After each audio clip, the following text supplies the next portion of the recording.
What are the biggest things that you think that people get wrong about crafting a life that feels meaningful and satisfying and true to their goals and needs and desires? For better or for worse, our autopilot has been programmed from a young age. What about if you're in a long-term committed relationship? Do you have any kind of hacks there? There's a big misconception that we get from Disney movies and pop songs, which is, what do you think people are talking about too much when it comes to AI, and what do you think people are not talking about enough? I have my own very heretical views on AI. Okay. I'm happy to go into them, but I don't know if that's it. What are they? People are like, it feels crazier than it's ever felt before. This is an unprecedented time. Is it still safe to put my money in the market and expect the growth that's happened historically? Let me answer your question with real world data, because I'm, as far as I know, the only person who's done this analysis. Hello, friends, and welcome back to the Liz Moody Podcast.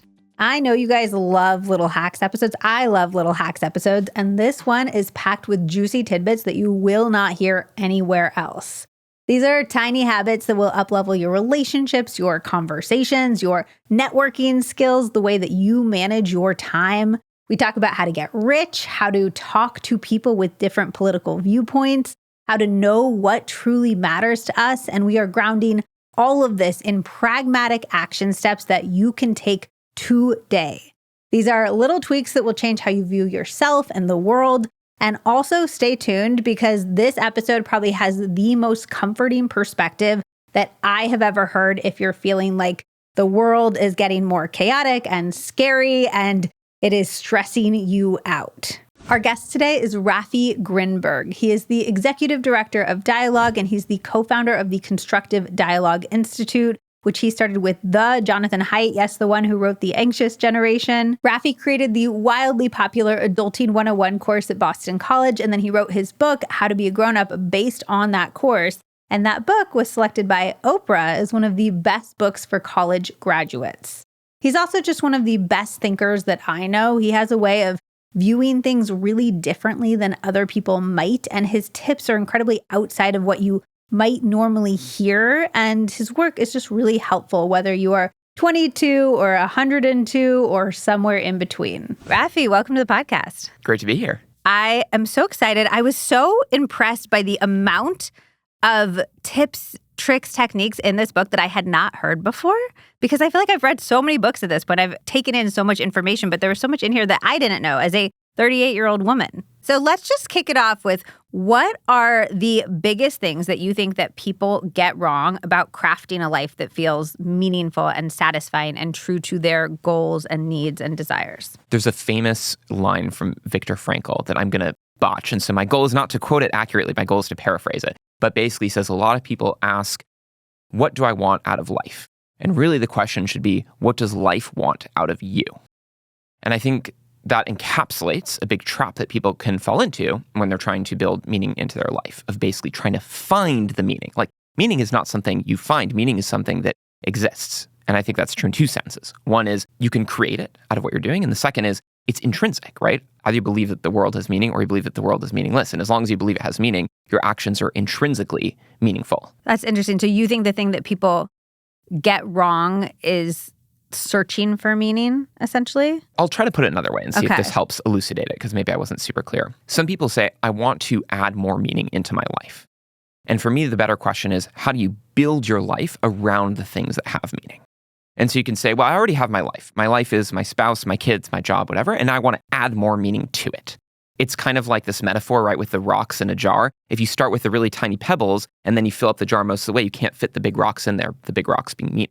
But if you start with the really big rocks in the jar, all the small stuff will fit in through the cracks and you can fit more into the jar. Okay, so I want to maybe drill into a practical example of what I think you're talking about. You bought a townhome that was next to two of your best friends, correct? Yes. Yeah, so you live essentially in this very communal structure with your wife. And I was talking to your wife about this, and she said, look, it's not my dream neighborhood. It's definitely not my dream home, but it was very much worth it because I get to live this communal life with these people that I really love. I get to raise my kids in this way, et cetera, et cetera. Would that be an example of community is a large rock for you, so you stuck it in the bottom? Exactly. I think when my wife and I were going through all the criteria we had in choosing a place to live, we realized that so many of those criteria were actually insignificant. They were the really, really small rocks. And some of them feel significant, like the weather, right? The commuting distance, all these things. I mean, they matter. I'm not saying they don't matter. But for us, the biggest rock was living next door to our lifelong best friends. It was my childhood best friend married her childhood best friend. Which is crazy. If we can share like, life if that together. happens, period, you should just you're that feels like an act of God unto itself. That you're just I should live next to them because my best friend married your best friend. Exactly. I'd say the act of God was they got married, but the act of God was not us living next door. That was extremely intentional, took a lot of work and a lot of time and a lot of prioritizing that over other things. So to your question, I think it's the perfect example of saying this is one of the big rocks. It's the thing that matters. All the small stuff can fit around it and it'll figure itself out. How do we know what's a big rock and what's a small rock? I don't think anyone can tell that to you. I think a lot of people, though, they don't even know how to discern. So a lot of us end up living our lives to the point of, I asked you what we get wrong. A lot of us end up living our lives filling with small rocks. And maybe on our deathbed, we're like, oh, shoot, that was a big rock and I missed it. How can we not miss it? Yeah, I think what you described is basically living life on autopilot. And I think for better or for worse, our autopilot has been programmed from a young age by our parents, definitely, our peers, our friends, our teachers, music lyrics we hear on the radio, what we see online, all these things are informing us and telling us what's important in life.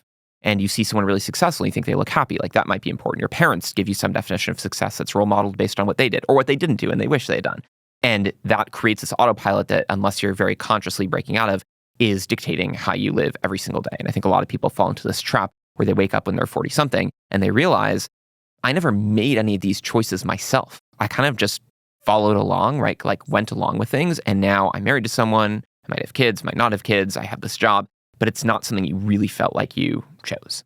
And I think the antidote is to embrace what I call the quarter life crisis. So if you want to avoid the midlife crisis, at some point you're going to have to face these big questions. You can't avoid that. So way better to have that at quarter life, like in your early 20s, when you're finally breaking free from the dictated path of school, like one year follows the next. You're deciding for yourself where you want to live, what you want to do, how you want to approach dating, all these big questions. And you have to approach them from first principles, basically saying, here's the autopilot that's been programmed for me. Which of these programs do I agree with? And which of these programs do I not agree with? Some of them you might still agree with. You say, my parents had really good values, and I think that they were right, that I should try to, buy a house in my 20s. And some of them may not be.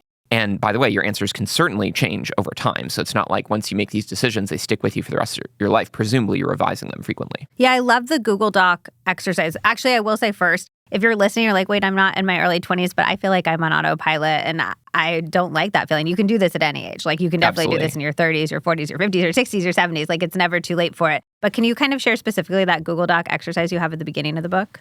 Yeah, so the metaphor of this autopilot is basically there is a document that has all of your deepest desires for life, right? The things that you think are going to bring you fulfillment in many dimensions, like your career and your finances and your relationships. And you can open up, just like a Google document, the revision history, right? And see, where did these beliefs actually come from? Which editor of the document actually implanted them? So that might be your parents, your teachers, the media, and so forth. And then once you've seen the revision history, you can say, oh, that's where it came from, right? It's not just some godlike voice telling you what to do with your life. There's a specific source of that belief. And once you see that revision history, you can finally give yourself edit access to the document and start taking control of it yourself. Yeah, I love that. Zach and I talk about that all the time when it comes to parenting, because we're always looking for parents who are living lives that are of interest to us, because we're probably going to do that pretty differently. But it's helpful to be like, oh, I learned this from this person. Maybe I want this from this person, and to begin to construct what a good life looks like for you. Yeah.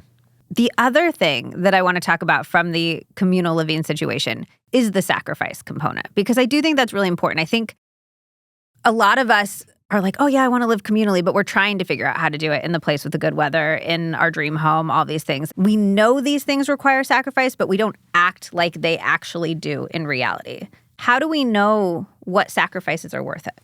Yeah, I guess my approach to this is a bit paradoxical, so I'll explain both sides of it. One side of it is none of these things are actually sacrifices, right? When it compares to one thing that you've decided is one of your big rocks, one of the most important things in your life, all the other stuff is just sand, right? And at the end of the day, what's going to make your day happier, just to use myself as an example, not that this is true for everyone, but what makes my day happier is like seeing my best friends every day and having my kids play with their kids. That matters to me way more than something like the weather. And of course, that's because, we live in a climate-controlled house and we have all these other benefits that make those sacrifices easier to adjust to. But in my mind, they're basically hardly sacrifices at all. Can I ask a quick question there, though? Yeah. Did you know that before? I think that's the scary thing with this is until you're living in the communal environment and you're actually like, oh, yes, this was worth it, it can be hard to run that predictive model. I knew that before because I've made other commitments in my life.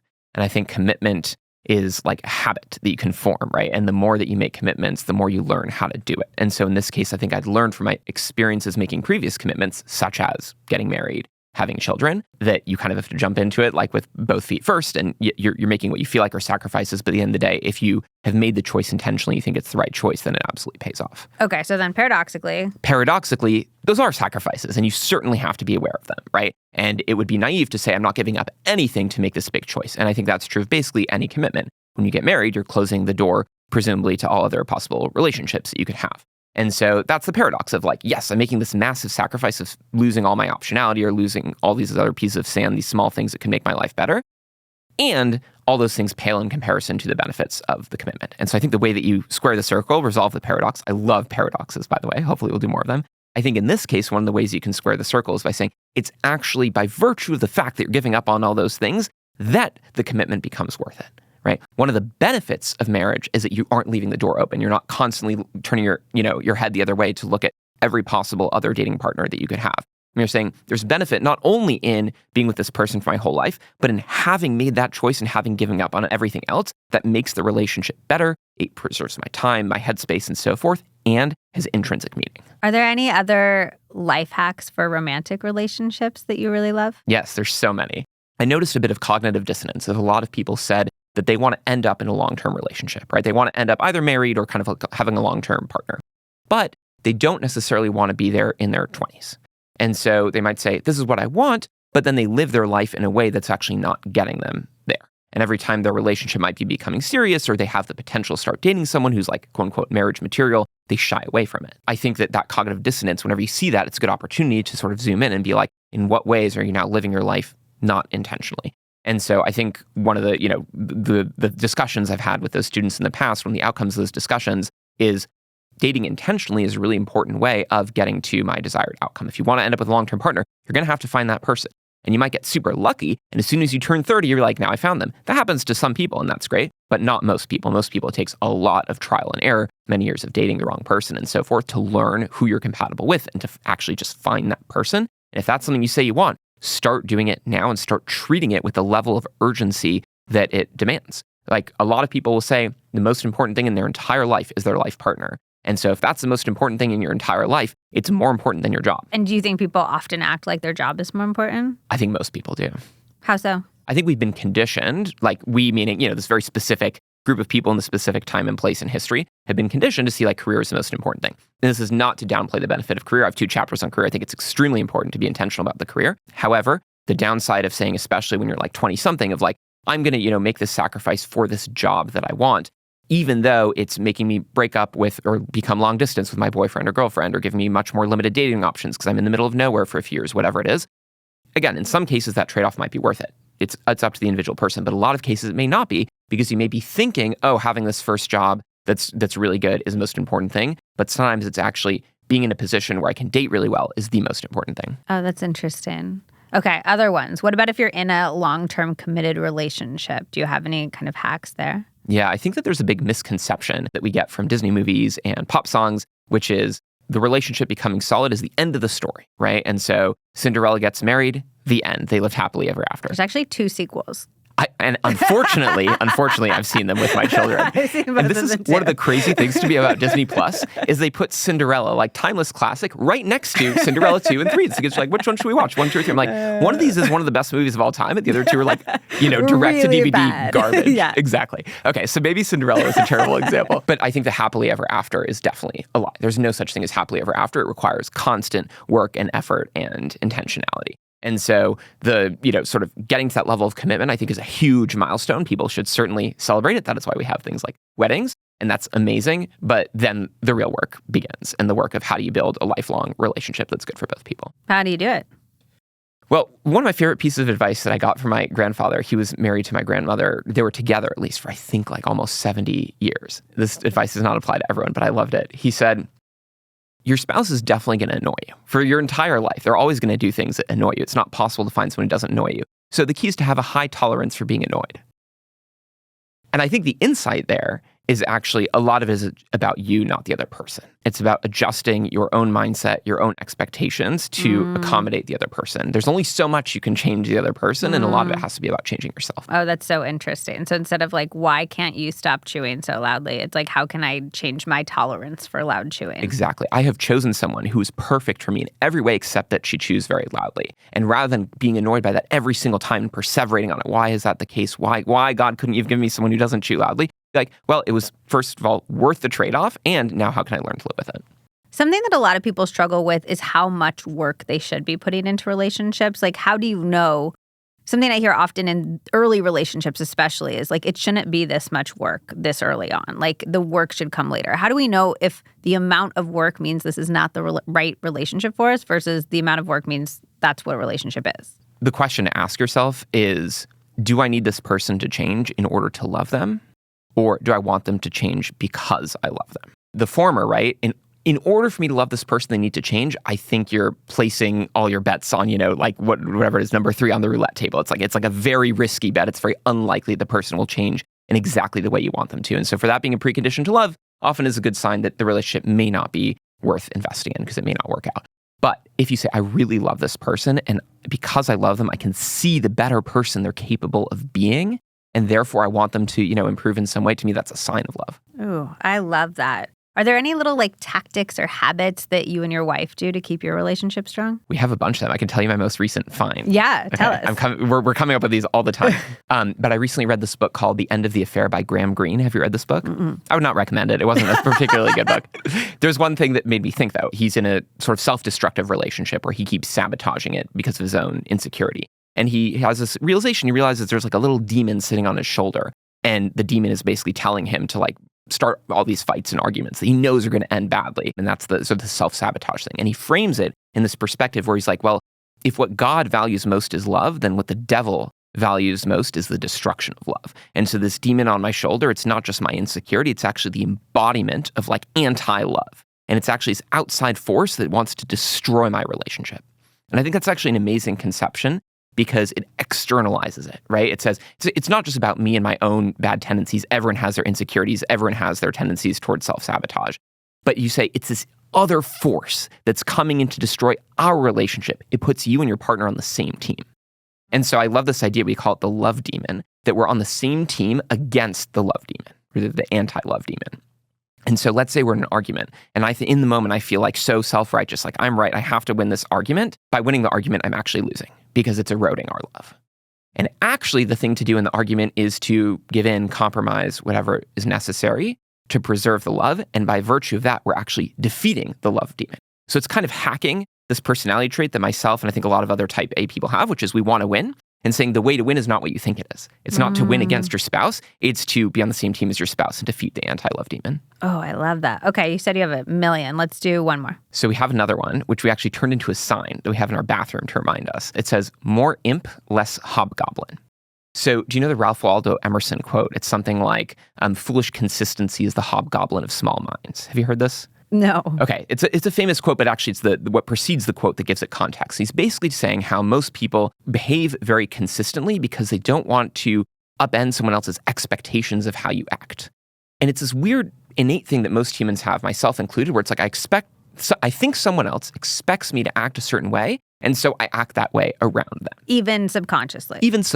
But it's like my mom sees me a certain way. Whenever I'm around my mom, I kind of default to that like dynamic. And it's not intentional, but just kind of how most people are. And so Emerson, who was brilliant, like pointed that out. Okay, so what do you do with that? I think that's what we call the hobgoblin. The imp is the opposite. Impish is like acting unexpectedly. And to me, this is one of the main insights from Esther Perel's book, Mating in Captivity, is basically how in order for love, romantic love, erotic love to continue to exist between two people who've been married for a long time, you need to have that level of difference. You don't want to converge into being the same person. She takes a stance of being like anti-intimacy, which I think is really interesting. And so I think there's definitely a place for that kind of intimacy and a place where it's destructive in the ways that she says. And so one of our takeaways from that book was like, let's surprise each other more often.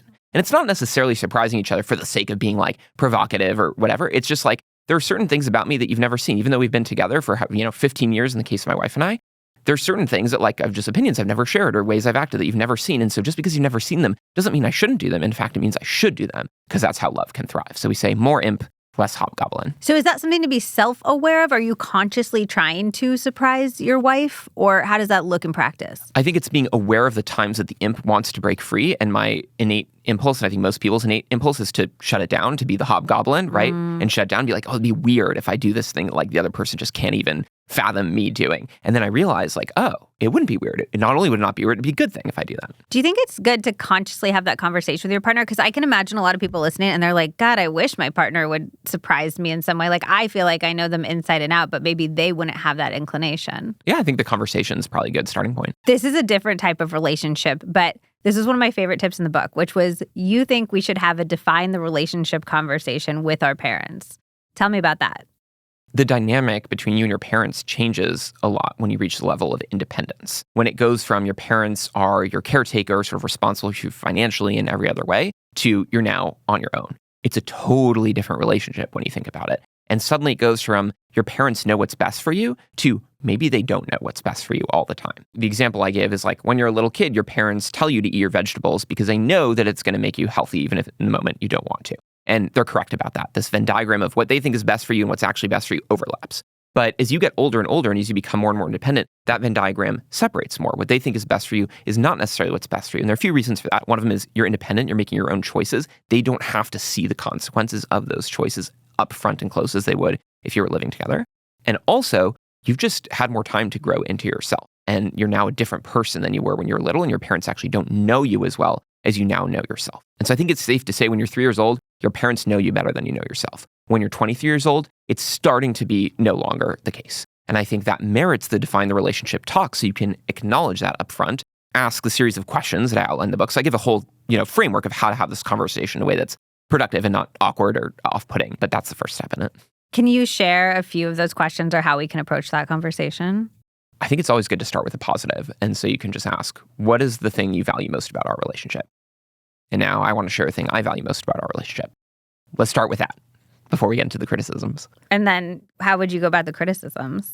Again, I have the whole sort of framework. And so I don't want to do it injustice by like misspeaking. And so I'd recommend that anyone's interested, definitely look it up. But to paraphrase it, basically to talk about what are your hopes and goals for the relationship and say, okay, I'm acknowledging the dynamic has changed. Now that the dynamic has changed, what would be my ideal version of this relationship that we have? And you can paint the ideal scenario in a lot of dimensions. So it's kind of like, how close are we? How often do we talk? How do we deal with things like money, living situation? Is it a good idea or a bad idea for me to move back in? And talk about your hopes and dreams along each of those dimensions and also theirs. Have you done this with your parents? I feel like we've done it in different ways. I will say the framework came about from many like false starts or like mixed attempts with my parents. But to your point, this is not just for people in their 20s. Sort of your relationship with other people is evolving all the time. And I think doing it every once in a while is healthy. Have you heard of people having bad responses from their parents for doing this type of thing? Or is it net positive usually? I've assigned it to all my students. So in the course that I taught called Adulting 101, all of the assignments were practical things that the students actually had to do. And so when we learned about this topic of relationships with your parents, this was their assignment. They had to have this conversation with their parents. I hadn't heard of a single one that went badly. There's some people who said, of course, it starts out awkward. It's even awkward sometimes to set up the conversation to frame it the right way. But when they actually had it, I never heard of bad things happening. So if you're listening and you're scared and you're like, that sounds horrifying, like the data shows that it will probably go better than you think. Or it's a win-win because either you have a great conversation or you have a bad conversation. You're the first one and you can tell me that happened and you'll win a prize. Okay, that's fair. And your point is that if we don't have this conversation, we're operating by a set of rules that essentially we didn't define. Like we are... And they didn't define. Nobody defined them. It's just the autopilot of how our relationship has always been. And it makes sense that the way your relationship has always been is not going to continue to function now that you're 20 years older. Okay, let's get into some work stuff. A lot of people are scared about AI these days. What do you think people are talking about too much when it comes to AI? And what do you think people are not talking about enough? Ooh, I have my own very heretical views on AI. Okay. I'm happy to go into them, but I don't know if that's it. What are they? Oh, I think that large language models are not going to be as powerful as people think they are. I'm very much the minority on this opinion, but my background is in math. My best way of explaining large language models to people is like when you did a line of best fit. I don't know if you remember this from middle school, right? So you have like a scatter plot of data and you draw a line that you think is best fitting the scatter plot. And once you have that line, you can then use it to predict the next point in the scatter plot, right? So it's something like someone's shoe size and their height. Okay, you see all the data and then you draw the line. You say, now if I know someone's shoe size, I can better predict their height because it'll be along the line of best fit. So the way that you draw that line of best fit is using a technique in linear algebra that involves matrix multiplication and so forth. That's what large language models are doing. They have a scatter plot of data, which is basically information like words, or in this case, tokens, right? Abstracted words or phrases. And they're using that to create the line of best fit to be able to predict what should be the next token in the response. And so all it's doing at the end of the day is predicting what comes next. It has the data, it's processed that data, drawn a line of best fit, making a prediction about the next word. And I think what shocked everyone, maybe it was like 3 or 4 years ago when ChatGPT first came out, is how powerful that tool can be. It is certainly immensely powerful. It can do a lot. But it also certainly has limitations. Things like hallucinations, right? People say, oh, like eventually they'll figure out how to stop having hallucinations. I personally don't believe that's true. And again, I know a lot of people disagree, but I think it's because it's just endemic to the way that the model works. It's just making a prediction about what token comes next. It doesn't have any conception of what's accurate, what's inaccurate. And so in my view, I don't think large language models are going to get to the point that they can be accurate enough that you can rely on them as a source of truth. And so they're going to continue to make people more productive in certain ways, replace some jobs in certain ways, but I think there are others that are safe. The other sort of reason for optimism is that technology in the past has always displaced a lot of people for sure, but in the long run, it seems to have benefited society a lot more. So you can think about like the invention of like the printing press, right? Or the invention of like factories, right? These things that have automated a lot of people out of jobs. There could be that disruption in the short term, but the farther we get through history, the shorter those disruptions are. And so my favorite stat that someone shared with me, and I'm not going to get this exactly right, so people should certainly look it up, but it's something like in the 90s, some of the top professions were being like a telemarketer, a travel agent, and a bank teller. And now those jobs almost don't exist anymore. And yet the unemployment rate is a lot lower than it was in the 90s. Oh, that's interesting. What do you think people can do to better prepare their career to withstand AI or to benefit from AI even? Yeah, part of the reason I bring all this up in response to your question, I gave a very long-winded answer, but it's just like the proverb, there's nothing new under the sun, right? And so in a lot of ways, we think that AI is transformative, it's going to upend the world. And that might be the case, it might be true in a lot of ways, but those same transformations have happened before in history. And so I don't think that there's necessarily anything that's going to be like meta new about it. And so the same sort of fundamental wisdom of how to build a career, I think is still going to apply in the age of AI. And I've had to summarize that essential wisdom. I'd say it's basically figure out what are your unique superpowers and lean into them. It's interesting though. Yeah. So, okay. So there's it's happened before, but every time it's happened, there's winners and there's losers. And you're saying to be a winner in this transition, figure out your superpowers and lean into them. Yeah. And potentially to be a winner, even if there wasn't this transition. Yes. Okay. So how do we figure out our unique superpowers? I think that there are certain things, gifts that you were born with. And the way I define a superpower is it's something that you are better at than most of your peers and you enjoy doing and you care about getting even better at. So it's a skill that you really value in yourself and value and enjoy using. And there was one person who told me one time, some people are lucky because they're born thematic. So the best example is like Michael Phelps, the swimmer, right? He had a series of, let's say, 100 superpowers that all converged on being a good swimmer, right? He's extremely tall, big wingspan, big appetite. He was just good at the mechanics of swimming. He had high endurance. He doesn't mind getting wet. A lot of people do mind getting wet, right? Like if that was the case, like he wouldn't have done it all. So it was actually 100 different things, but it was thematic. He got lucky. They're all just about being a really good swimmer, and he had all 100 checked off in spades. Most people have 100 superpowers, but they're not thematic. And so you have to figure out how they fit together, or which of them you can piece together to build a career. And for some people, it becomes obvious, but for other people, it's not obvious. So for example, if you're like, I'm really good at arguing and I like researching and I'm very like technical and, rhetoric minded, then being a lawyer, right? But what if part of that you don't like is arguing, but what you actually really like is being online and being filmed? We'd be like, maybe you should be one of those like internet lawyers who like answers people's questions. There's a million different paths you can take that you might have to stitch together yourself in a more entrepreneurial way in order to fully take advantage of your superpowers. I mean, I feel like that would be a good use of AI is put all of the things into ChatGPT and be like, where do these overlap into a career? It could be. And I think one of the big benefits of that and where an AI could help you with that is just to tell you what jobs are out there. I think it's basically an injustice of childhood that we don't know what jobs exist other than being a teacher, a policeman, and a firefighter. Literally, I went to college and I did not know about half the jobs my friends have today. And that's because some of them didn't exist. But like nobody was like, hey, Liz, if you want to just make a lot of money, like you can go become an investment banker. Like I didn't even know that existed as a job. Yeah. And even in college for 4 years, essentially all of your role models all have the same job, which is being a professor, which is not right for the vast majority of people, even the ones who think they want to be a professor. Yeah, that is so interesting. And so you're just not exposed to the different things that are out there. And so I thought that one of the greatest favors anyone could do for a young person is just make this huge list of what are all the jobs that are out there and all the different versions. Like investment banker banker has 100 different flavors, right? 100 different ways that career could take you. A new like Richard Scarry book, like where it's like do you remember the Richard Scarry books where it's like there's a baker and there's the bus driver and stuff like that. It has all the jobs, but they're from like the 70s. They should make an updated version I love of that. And there's going to be a whole page spread about being an investment banker and the 20 different kinds. You could be the compliance officer. You could be the M&A officer. Yeah. Do we have an innate idea of what these superpowers are, though, that we can begin to piece together and create a theme for ourselves? Is it just like asking ourselves, like, what am I good at? Yes, you certainly have some innate conception, but the best way you can develop it is to get a lot of feedback and to find out, like, are the things I think I'm good at, am I actually good at them? Am I actually better? If you don't really ask the question or you don't have a good boss who's giving you feedback, you may never know. And then when you do start to have an inkling, like this thing might be my superpower, this thing might be the way I can stitch them together to build a full job, to really lean into it and try to do more of that thing. And so in an ideal world, you have a good relationship with your boss. You say, I was really good at this. I really like doing it. Can I do twice as much of that in the future and a little bit less of this other thing instead? Do you think that we should make our passions into our work? It really depends what your passion is.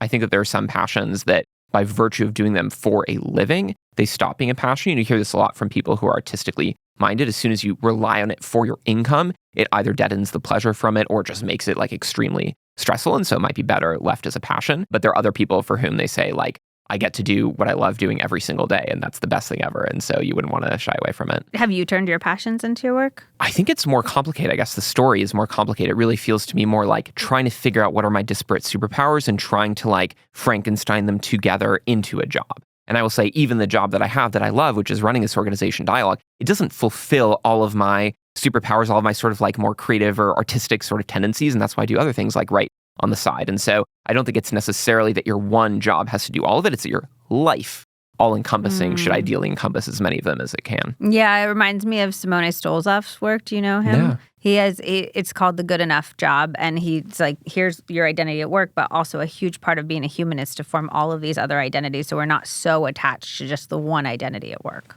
Yeah, it makes sense. The way that I sometimes put it is you want to diversify your assets of meaning.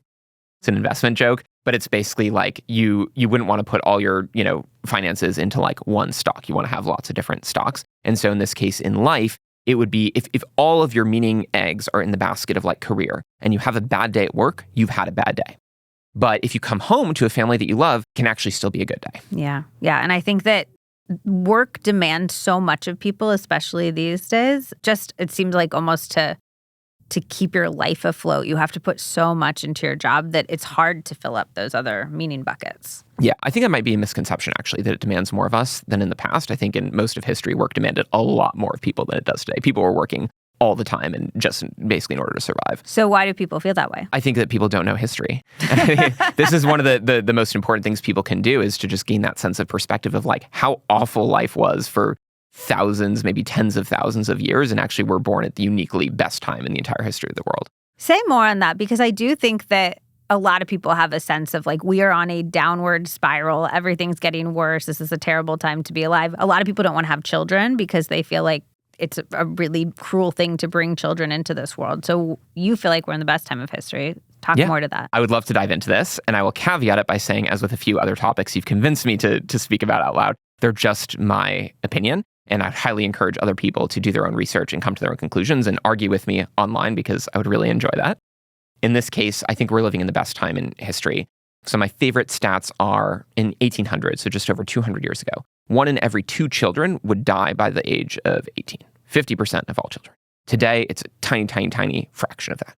Also, at that same time, around 1800, more than 2/3 of the world population was in bondage of some sort, either slavery, indentured servitude, or serfdom. And today, the vast, vast, vast majority of people are free. And then you can look at these other stats related to the average sort of income and prosperity people have, life expectancy beyond just childhood, the amount of time you spend even doing household chores. There's a website, Our World in Data, that has amazing sort of encapsulations of these facts. And I think the more time you spend with that data, the more you realize that there's a lot of misconceptions about today. It's such a uniquely terrible time and so forth, where it's actually the singularly best time in all of history.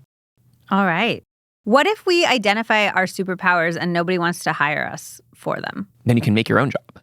The way I define entrepreneurship is just removing the middleman between your labor and the market. So if you think about an employer is taking the work that you're doing and selling it. right? In the form of creating some product or some service that then other customers or clients buy. And so when you're an entrepreneur, you're just going directly to the market. You're saying, here's the work that I have. Buy it from me. Buy this thing that I made, or buy my time in this thing that I can do for you directly. And if the market is like, nah, then those might not be properly identified superpowers? It's very good feedback. Okay. Not necessarily. I will give like one exception could be in things related to the arts, because some of the best creators of all time were not commercially successful.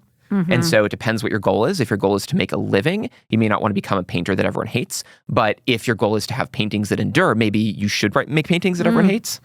All right. In your work, you work with some of the most successful people on the planet.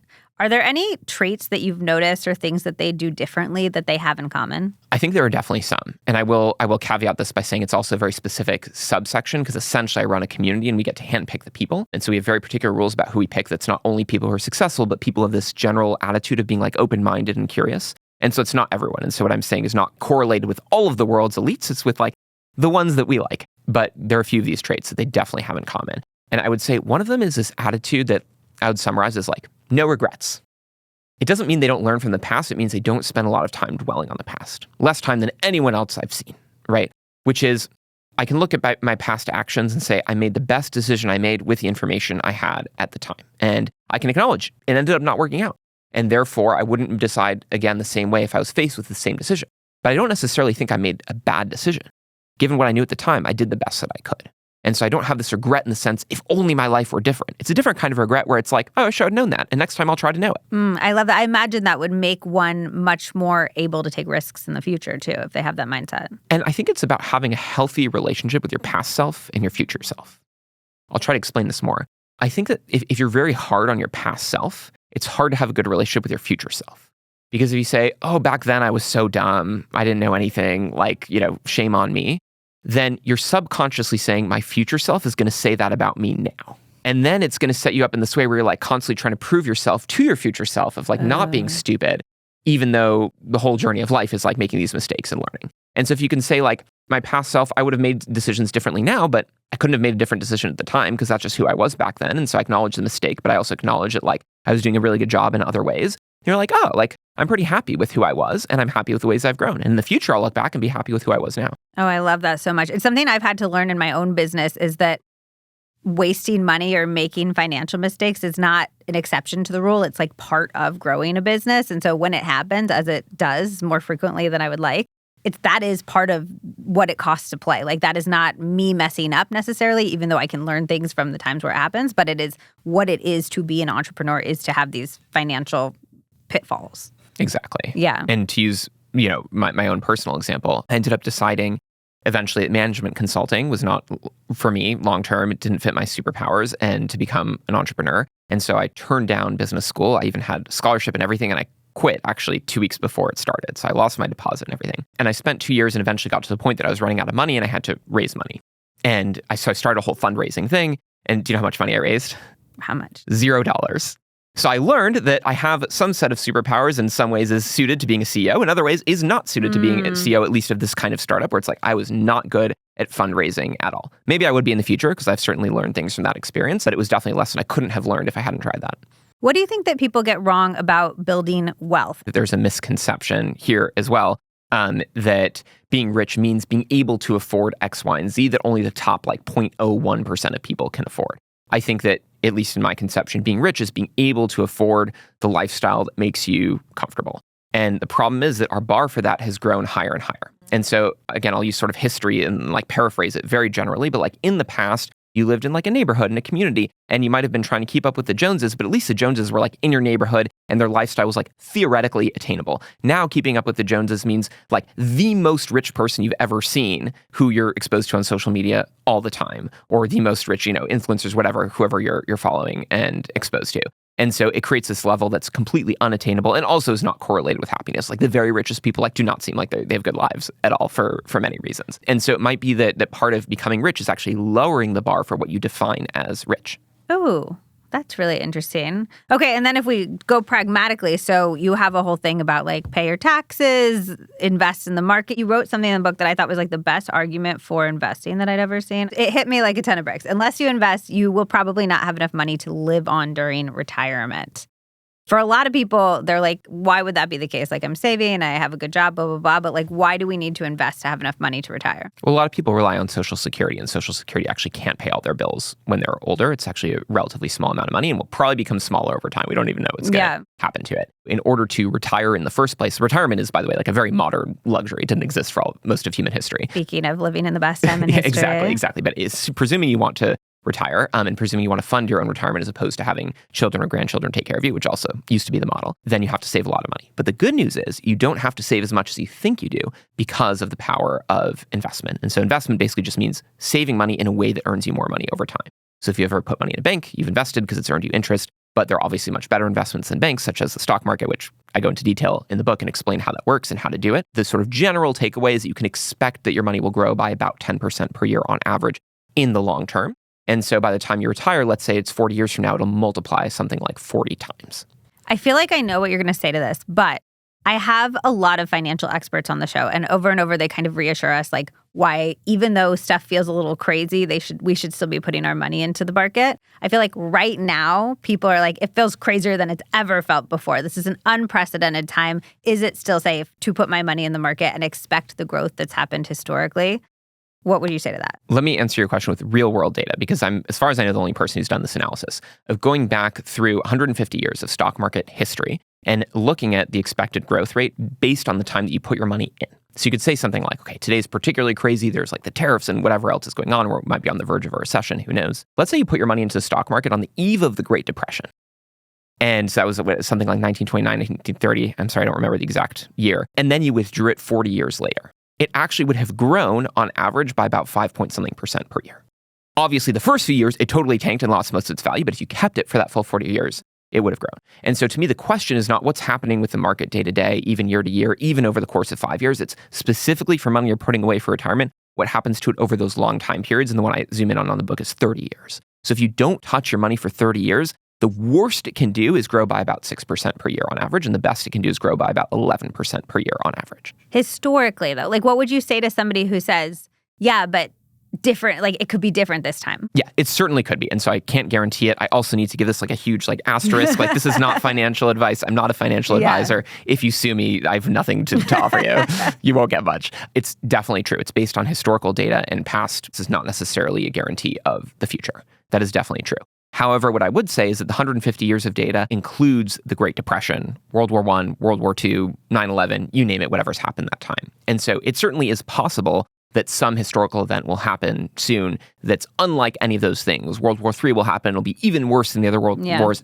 It's possible, and so we can't guarantee it, but I think I'm willing to place my bet on 150 years worth of data.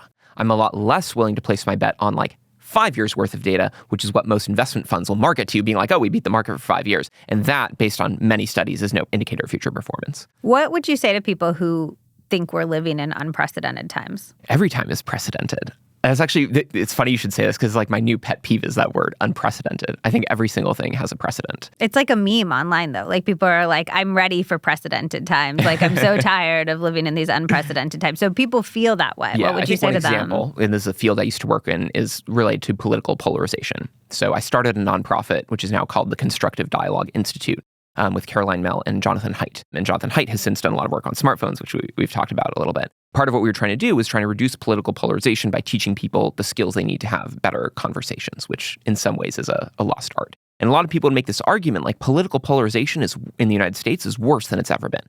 It's definitely not true because we had a literal civil war. And so leading up to that and even after that, political polarization was way worse than it is now. And so I'm using that, to, I guess, to give myself some credibility. Like I care a lot about the problem. I dedicated years of my career to it. And I still think it's like not nearly as bad as it's been in the past. And I think that's true for almost every other problem you can say that's true nowadays. We had a version of it in the past that was worse. Or there's some like meta version of that problem that has existed in the past. And thankfully, humanity has always solved it.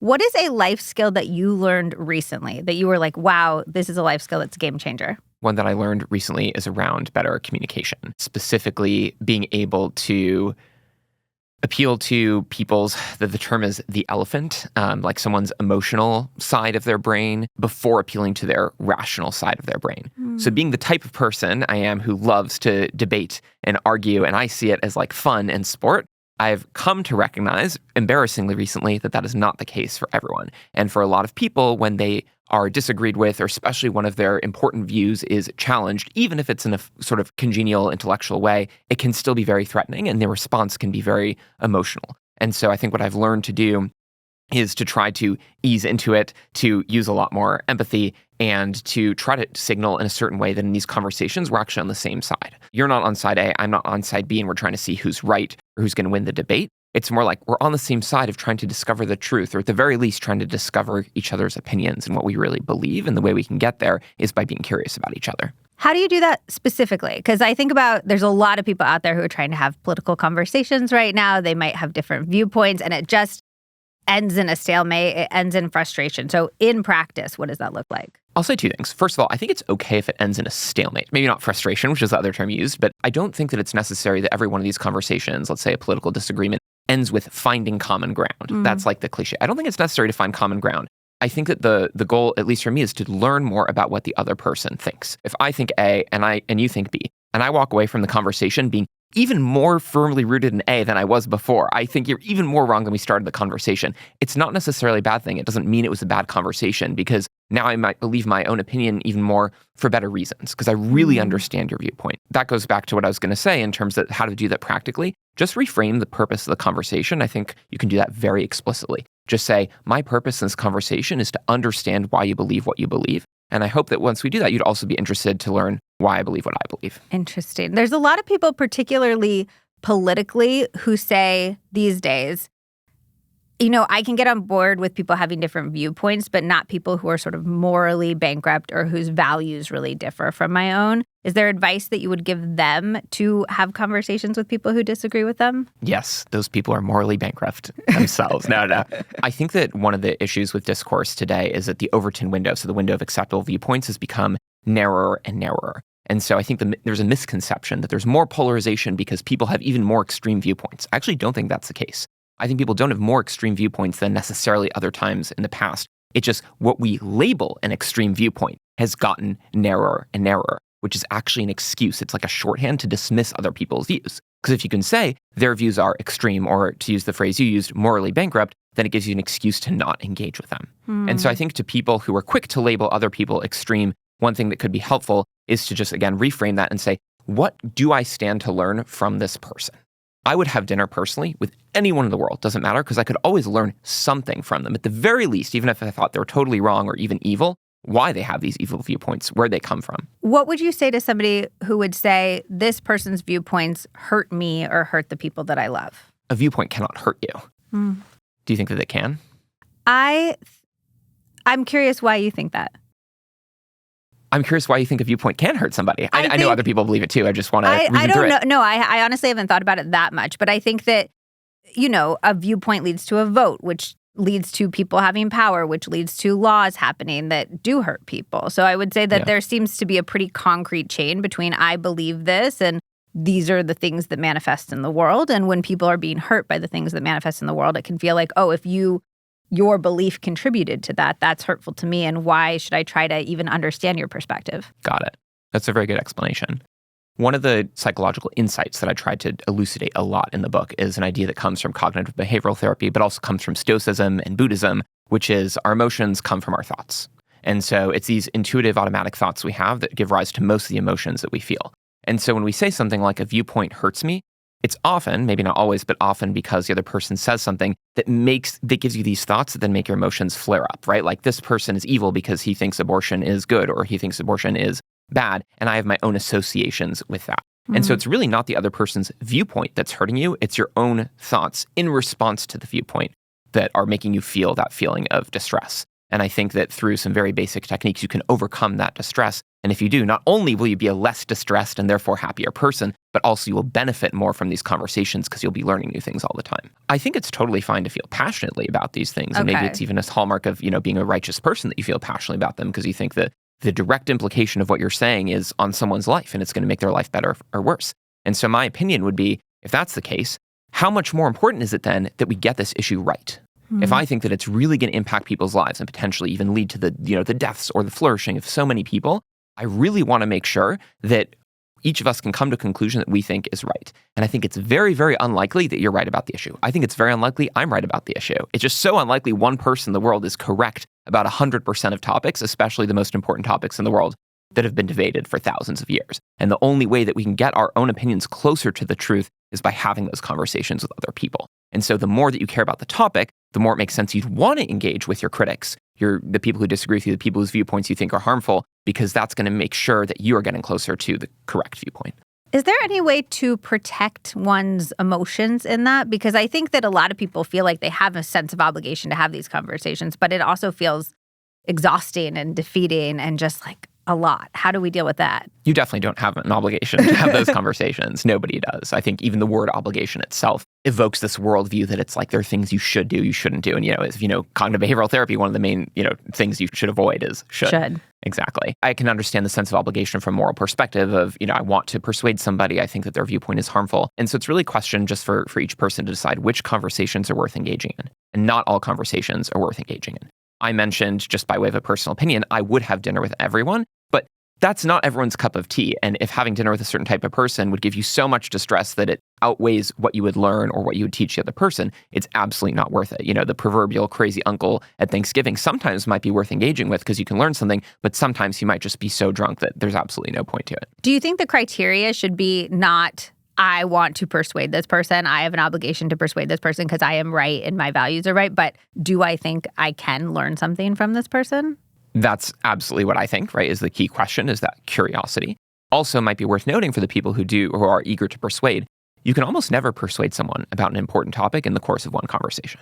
Like if you do this exercise in your own head, how many times in your life have you changed your perspective on an importantly held viewpoint during the course of one conversation? In my experience, and I'm a pretty flexible person, right, it's basically zero. And the reason for that is I don't think one conversation changes your mind on an important topic. I think what it does is it plants the seeds for potential mindset shift in the future. And so the metaphor I like to use is like your mind is a garden, right? And you have all these plants, and those are your beliefs. And when someone tells you something that's new, it's so different from what you believe, it's like planting the seed. And over time, that seed will be watered because you're going to come across a piece of data that supports what they said. You're going to come across another person who agrees with them and echoes what they said, and the plant might get watered and grow bigger and bigger until it becomes a belief in its own right. But it's not going to start out that way from the beginning. It reminds me of that line in Hamilton of planting seeds in a garden I'll never see. So it's like you might be having this profound effect on people's viewpoints and beliefs, but you might not necessarily see those come to fruition. You may not see it come to fruition for a long time. Or ever. Like you might not know that was your seed. Your seed could go off and live a whole life and you just don't know and become a tree, but you didn't see it become a tree. I like that way of thinking about it. And I guess a word of caution, right, for those conversations is if you are coming in with the aim to plant the seed, I think it's equally important to be open to having a seed planted in your own mind as well. Partly because I think it's the right thing to do, but partly because I think the other person can very easily tell when you're just in it for yourself. Like, I want to plant the seed in you, but I'm not open to you. It comes across very clearly. I do want to linger on conversation just for a second because you run this phenomenal organization that really is grounded in conversation. Do you have any other things that you think people are often getting wrong when they're trying to have meaningful, interesting conversations? I personally find it hard to do with a large group of people. I think that we have this, maybe some extroverted people, right, have this bias, like the more people, the merrier. I find it very hard to go deep with a large group of people. Sometimes I think even 7 people at a dinner table, which is the size that we tend to do, sometimes feels like too many. And then when I think about it more, even like 3 people feels like too many because sometimes 2 people really lock in and you want to like fully hash things out. And like sometimes even 2 people is too many because what you really want to do is have this internal dialogue where you're questioning yourself and going deeper and deeper and deeper. I don't know if that's helpful. I don't know if it's helpful to have a conversation with one person your whole life, but I do think that a lot of people could stand to spend less time sort of consuming new information and more time running that internal dialogue in their head to process the information they're consuming. Yeah, that reminds me of, you write this thing in the book, you recommend going from spending 80% of our time consuming and 20% of our time thinking to the opposite. I often say something similar about creating. Like if you're consuming a lot of content, you should be trying to create an equal amount, whether it's writing in a journal or drawing or put something out into the world. But I love that you say that with thinking. And it'd be curious what that looks like in practice for you. Like, first of all, how are you discerning what information gets to be in that 20%? Because it's much more limited than the amount of information other people are consuming. And then what does the processing look like for you? Yeah, it's a great question. I think that with the internet especially, information is just ubiquitous. Everyone who has an opinion is sharing that opinion. And sometimes it's in the form of articles you're reading. A lot of time it's just in the form of social media posts. And if you're not careful, you're constantly just being inundated with other people's opinions. As you know, I'm a fan of other people's opinions. It's good to expose yourself to different viewpoints. It's how you learn. But the risk there is that you spend so much of that time consuming that you can't actually process it. And so for me personally, what it looks like is I try to just not read. I'm a natural reader, I guess, a naturally curious person. And so my instinct is just someone sends me something interesting or I stumble upon something interesting while surfing the internet. Like, I want to read it. And I actually try to rein in that automatic thought of like, I want to read it. I want to fulfill my curiosity and be like, is it actually worth the time? Am I actually going to be able to engage with this to the level that it's worth engaging to benefit from it? If I cannot read the article slowly enough to question the veracity of every sentence and how it fits in with my existing worldview, and if it needs to change my existing worldview, I'm not really going to benefit that much from it. Interesting. What would you say to somebody who feels like they're maybe more at the whims of all the different opinions? Like they scroll and they see one TikTok and they're like, oh yeah, that hits for me. And then they see another TikTok and they're like, oh yeah, that definitely hits for me. It almost feels like it's hard to create that grounded sense of self. And this is my opinion and these are my beliefs with so much information coming in. Yeah, I think it's important to beware of the feed. So the feed on social media, everyone knows what that is. It's basically an algorithm that's telling you what you should be interested in. And oftentimes it gets it right. You are interested in those things, but you're basically taking your dictates from someone else, or in this case, not even a person, on what you should spend your time consuming information-wise, what you should learn about. And it's actually, if you kind of reason from first principles, a pretty crazy way to go about life, to be like, oh, I'm going to spend my time learning based on what some arbitrary algorithm tells me I should learn, rather than thinking to myself, what am I curious about? What knowledge should I pursue because I want to learn about it? Like it used to be back in the day to be like, you want to learn about some topic and you go to the library and you check out every book there is, about that topic at the library. I'm not necessarily hearkening back to those days. I, did not like having to look up all that stuff. I love the internet. I love having information at my fingertips. But this is the obvious downside is your curiosity is not driven by your innate curiosity. It's driven by what other people are telling you to be curious about. And I think the feed goes beyond just social media. There's a feed in your life, right? The people in your life are telling you what to be interested in. And unless you kind of block yourself off from the feed of everyone else's viewpoints, you can't listen to your inner curiosity as much. So how do we do that? How do we break free from the feed online and the feed in our life? I think online is definitely easier, right? To just spend less time on social media. I know it's harder in practice because it's addictive. I personally think that social media is actually one of the most addictive substances humanity has ever devised, right? Smartphones are almost as addictive as heroin, and we give them to small children, which is insane in my mind. When it comes to ordinary life, it's obviously a little bit harder, but I think part of it is surrounding yourself with people whose values you value and whose opinions you value. And it doesn't mean surrounding yourself with people who agree with you. There's obviously also danger in that. But people who, like, when they recommend something to you, it's coming from a place of they really think that it could benefit you, that recommendation. Yeah, I would actually say having people whose values you value who do disagree with you about a lot of things is really helpful. Absolutely. You also have some little hacks for discerning what is accurate or real, like worth listening to information online. Can you help us discern from this sea of bullshit what's actually we should be paying attention to? Yeah, there's that famous law called Sturgeon's Law. It's 90% of everything you hear or read is utter bullshit. And I think Sturgeon was actually pretty generous. Who was Sturgeon? It's actually a philosopher who came up with this law. So I don't know who Sturgeon was, but Daniel Dennett was a philosopher who said this. All of the social media stuff? Even before that. Okay. Yeah, so it's been true. Even more true now. Exactly. Now it's like probably 99%. So I think being aware of that is super helpful, right? That most of what you're reading is probably wrong or at least is misleading. I say this not to inject people with a sense of cynicism, because I think cynicism isn't great either, but it's more skepticism, right? It's not that everyone else out there is trying to lie to me or trying to manipulate me. Some people are, but most people I think have generally good intentions. It's more that I can't necessarily believe what they're saying because they have their own biases, their own viewpoints. I can't necessarily believe what I'm saying because I'm probably wrong about most things too.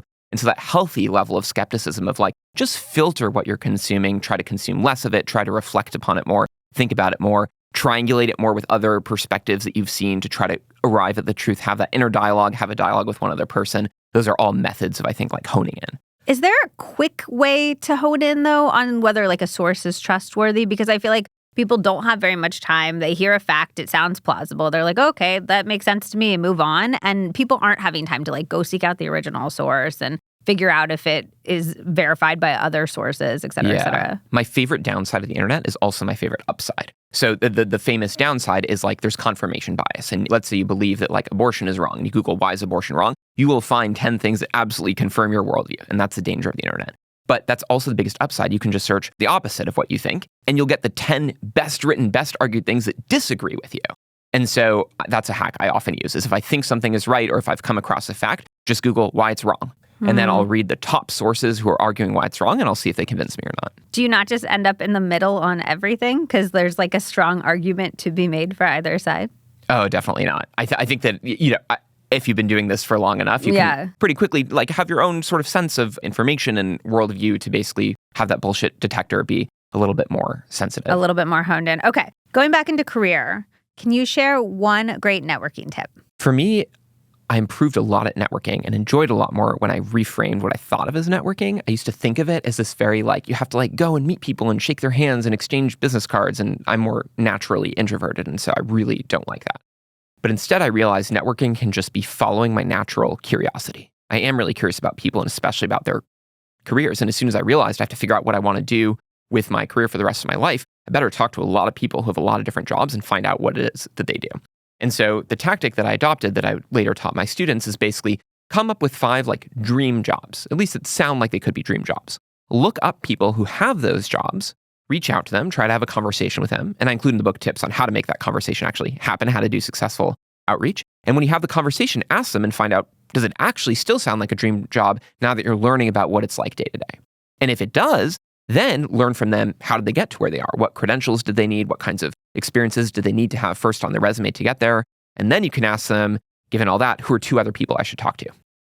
And suddenly you're expanding your network because they connect with 2 people, then 2 more people, and then it's compound growth of your network. And as long as you're continuing down this path of things that appeal to you, that sound interesting to you, you're actually building a network in that space as well as learning about it. Okay. 2 questions. 1, do we need to keep up with these people over time? Like, is having the one point of connection and then moving on with your life, is that building a network? Or do you need to like send them an email every Christmas? I don't know what you like should do. So I may not be the best role model, but for me, it's been about leaning into the relationships that seem to click the most and not worrying about the rest of them. I think it's true for friendships as well, but we'll use the example of networking of like, I don't hit it off with most people, but with some people, I really hit it off. And when I really hit it off, like I want to kind of squeeze that juice for all it's worth and try to build a relationship there. Okay, then the second question is, I imagine the reason a lot of people wouldn't want to do this is because you're going to be met with rejection at some point. Like not every single person is going to be like, yeah, sounds great, let's get together. How can we become more resilient to rejection? I think that if you realize rejection is actually a good thing, it helps a lot to ease the sting, like the pain that you feel, because it always feels painful for sure. I had this reframe when I was in college, and I realized getting rejected is actually a helpful thing, even though it hurts, because it's building a superpower. It's like the world's best superpower, which is being immune to that pain of rejection. Because the more it happens, the more immune you become. And if you're immune to it, you would try anything in the world. Nothing could stop you from trying everything. And eventually, you'll succeed. And so it's kind of changing that mindset from like, I want to score 100% of the time to, I don't care if I only score 1% of the time. If I'm trying a zillion things, then what the 1% is going to be a massive number. And that realization hit me after I had what I call like my winter of rejection. It was when I was in college. And I invested so much time into this like political advocacy student club, and I ran for president and I lost the election. And then you could like drop down. So I dropped down to like vice president and lost the election. And then I dropped down to secretary and lost the election. So I was effectively like kicked out of this group. And I'd been doing a lot of theater. I don't know if you can tell, a theater kid. And so I auditioned for 2 different plays, didn't get cast in either of them. I applied to direct a play the next year. I also got rejected from that. I found a summer internship I really liked that I applied for. I got rejected. I applied to be an RA, got rejected from that. There was a girl I had a crush on for a really long time. Oh, and no. I finally had the courage to ask her out, and she rejected me as well. And this all happened in the span of like 3 weeks. And you had the realization afterward, like Afterwards, this is so good. Were you like time crying away. in your room and you were like, this is good for me? It really felt like everything good in the world had ended. Especially because there was so many rejections all at once. Oh, and I got rejected from eating club. Princeton had this weird things called like eating clubs or like fraternities, and I got rejected from the one I wanted to join. Yeah, it felt like my life was over, right? Because I'd built up so much of my identity around these groups, social groups I was a part of. The crush that I had, like so many of those things informed who I thought that I was. And now it felt like I wasn't good enough for myself, for who I thought I was. And so the realization about the superpower definitely took time to build, but I think it started with just learning a lot about other people who'd been rejected a lot. So one of my favorite examples comes from literature, like Frank Herbert, who wrote Dune, which has obviously become super successful, was rejected from every publisher that he applied to. And he only ended up being able to publish the book because it was either like an uncle or like a brother-in-law who ran a printing press that manufactured car manuals. And he's like, can you just print this book for me? And he printed his first copies on like a car manual printing press. And then Khaled Hosseini, who wrote The Kite Runner, that became, I think, won the Pulitzer Prize, something like that, right? He was rejected from the first 20 literary agents that he applied to for representation. And apparently after it got accepted, it went through very few revisions. So 20-something literary agents saw a near final version of The Kite Runner. And not only did they say this isn't going to win the Nobel Prize or the Pulitzer Prize, they said this isn't even good enough to publish. And so it just goes to show you, most people have terrible judgment. They don't know. Just because they reject you from something, it probably means they don't know you well enough to know the ways in which you could be successful or a good fit for that opportunity. So is the action step there just to tell ourselves this is good for me, this is pointing me in the right direction ultimately, or how do we turn this into action? The action step that I do is we bought an actual treasure chest. We said because rejections should be treasured. And so every time we get a rejection, like a job application, whatever, we print out the rejection letter and we put it in our treasure chest. And so the treasure chest is the source of our strength. Wow. Do you do that with your kids too? I should start. Hopefully, they're very little right now, so they haven't been rejected from anything. But as they do, it's a good idea. Yeah, I feel like that'd be a really a parenting thing to instill in your kids would be amazing. I can just imagine them hating it. I would hate it if my mom did that. I know, but I hated hiking when my dad took me hiking. It's not my favorite thing. It's I feel like when your kids hate something, you can hope that someday they'll grasp on when they have their define the relationship conversation. Are there any other life hacks, habits, quick things that we can do that you feel would make a huge difference in people's lives and not enough people are doing? I think one of them is to reframe how you view, we talked about this before, obligation, should statements, things like that. I think we are very quick to use the word out loud, but also in our heads or in our self-talk of I have to do this. So for example, my car's a flat tire. I have to take to get the tire replaced. Or even I'm in a relationship. I can't sleep with this other person I'm attracted to. And I think it's actually not true. You can, in theory, do anything that you want to do within the confines of natural limits. It's just that you choose not to because you have certain values. So I don't have to go fix my car. I choose to go get my car fixed because I want to drive it. And the costs and the time of getting it fixed are outweighed by all the benefits I get from continuing to drive. Or I choose not to cheat on my partner because I really value our relationship and it's way more important to me than whatever momentary pleasure I could get from this other thing. And every single thing that we're doing in life is actually a choice. Within the confines of the rules of the world, you can't change the rules of the world, but within those confines, everything is a choice. Do it for, I have to go to this job that I hate because I have to make money to eat and support my family, et cetera. I guess you don't have to on two different levels. One is you could find a different job. For some people, it's harder than other people. I recognize everything we've talked about with career flexibility might be really difficult for certain people who are kind of locked into a situation where they have a subsistence sort of thing where they have to earn enough to survive. That's definitely true. So assuming you can't do that, you still don't have to go to work. You could lose your job. You could not have enough money to eat. You could choose to just eat less. You could choose to starve to death. All those things are options that you have. And so you've decided that you have your own hierarchy of values. Having enough food to eat is more important to me than not having to, go to this job that I hate every day. And people's circumstances are certainly different. Some people are worse off than others, and it sucks, and there's no way around that. But within the circumstances you have, everything you're doing is a choice. I love that, especially with our relationships, our health habits, so many things. It's I choose to go to the gym, not I have to go to the gym. I've chosen this partner, so this is how this is playing out in my life. I'm choosing to hang out with these friends. I know a lot of people are in toxic friendships, and they're oh, I have to go hang out with Sally again. And it's well, you're choosing to hang out with Sally. Yeah, you don't have to. And if you do choose to, then it's a choice. You're choosing that whatever benefit you get from that, and the benefit might even be helping this person, Sally, by being around them because they need companionship, is more important to you than whatever you're losing from that interaction. Oh, I love that. Can I take it one step further? Yeah. For the more advanced listeners out there, I guess one step further would not only be saying, I choose to do it, but I'm grateful for it. I'm grateful to go to this job that I hate because it's giving me enough money to eat. And if I didn't have this job, I wouldn't be able to afford to eat. If I could, then I would go do that other job instead.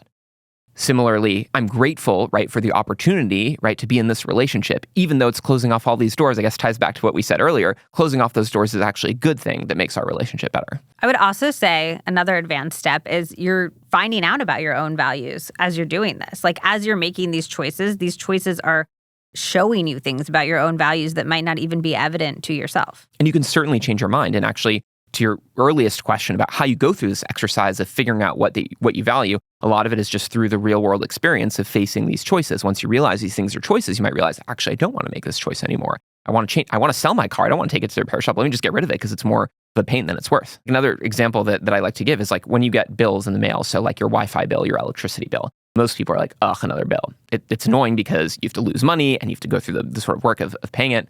unless you autopay, which is nice, you can actually be grateful for it. You're like, this electricity powers my house. I have a refrigerator that keeps my food cold. I don't need like an iceman to deliver the ice every day. And it powers a dishwasher, so I don't have to wash dishes, and a washing machine, all these like amazing modern conveniences.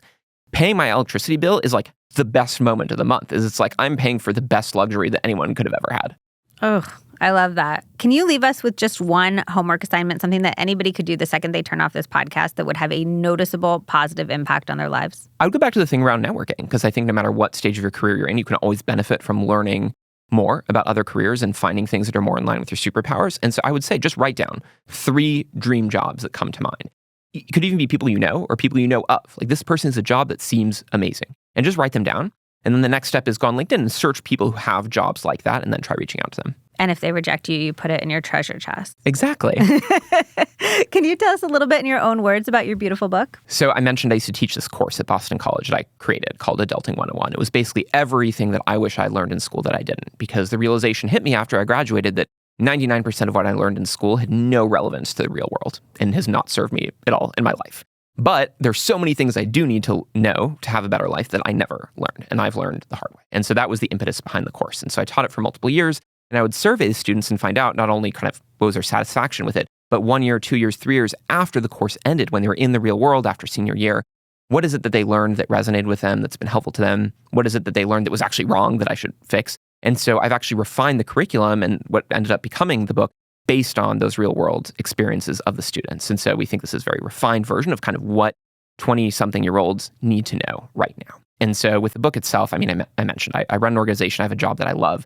So for me, this is a passion project. It's not about making money. It's about having this knowledge reach as many people as it can, because it'll help set them up for much better lives than they would have without that knowledge. And the nice thing about that mission is anyone can join me on it. It's not just me. And so if you know someone who's at that life stage, I'd say graduating from college or high school or just early 20s in general, figuring things out, the quarter life crisis, give them a copy of this book. I think you'll make their life a lot better. And if you're the parent, let's say, of someone who's been putting through college, in a lot of cases, you've spent, I don't know, $250,000 to put them through college to set them up for success. I think in a lot of ways you have. That's like half the equation. And this is the other half of the equation, is the practical, real world things they need to know to not make these terrible life mistakes and to live a life of more intention. And the first half cost you $250,000. This half will cost you $25. So hopefully it feels worth it. And I would just say, like, I've said this to you, but this is for people in their 20s, and I know that's the core audience, but like 30s, 40s, like there's so much in here that I feel like not enough adults at any phase either know or have just stopped to actually think about and apply, particularly the relational stuff, the stuff about one's relationship with themselves. And so I think this would be a great book for people of any age. But I appreciate that it's really designed for your target audience. Yeah, but certainly welcome for everyone. I have plenty of parents who have bought it as a gift for someone, and then they read it themselves. Yeah, They're like, oh, this is really good for me I too. should have known this. Okay, well, thank you so much for joining me today. This was a wonderful conversation. Absolutely. That is unfortunately all for this episode of the Liz Moody Podcast. There are 2 things you can do right now that make a huge, huge difference in the success of this show, and they are both free. First, follow the podcast on Spotify or Apple or on YouTube or wherever you are watching or listening. Even if you think you are following, go and check that button on the podcast homepage. That's the one that lists all of the episodes. Make sure that it says following. Just take a really quick second and do that right now. Next, send a link to this episode to one person whom you think would benefit from it. Maybe it's a college graduate. Maybe it's somebody in their 30s who wants to improve their relationships. Maybe it's somebody who is having a harder time navigating these political conversations. There are so many different people who would benefit from the tips that Raffi shared in this episode. So just copy and paste a link and text it to somebody. This episode might be exactly what they need to hear. It might help them immensely. And these are the 2 things that you can do that just make a huge, huge difference in us continuing to be able to produce this show for you. We are also able to keep this show completely free for you thanks to the amazing brand partners that you heard about in this episode. You can support the podcast and save money by using the discount codes that we share. There's a full list of them at lizmoody.com/codes. And do not forget to sign up for our newsletter. It's called The Takeaway. You can find that at lizmoody.substack.com. You'll find deeper dives into each episode. You'll find transcripts for every single episode. You'll find custom content about different supplements. I recently shared all of the simple recipes, the 10-minute easy recipes that helped me on my weight loss journey. So tons of really good content over there at lizmoody.substack.com. And finally, come hang out with me on Instagram. I'm at Liz Moody. I share tons of behind the scenes tips and health hacks and real talk about how I am changing my life one day at a time using the information learned right here on this podcast. Okay, I love you. I love getting to spend this time together. I'm so grateful for it. And I will see you next time on the Liz Moody Podcast. Oh, just one more thing. It's the legal language. This podcast is presented solely for educational and entertainment purposes. It is not intended as a substitute for the advice of a physician, a psychotherapist, or any other qualified professional.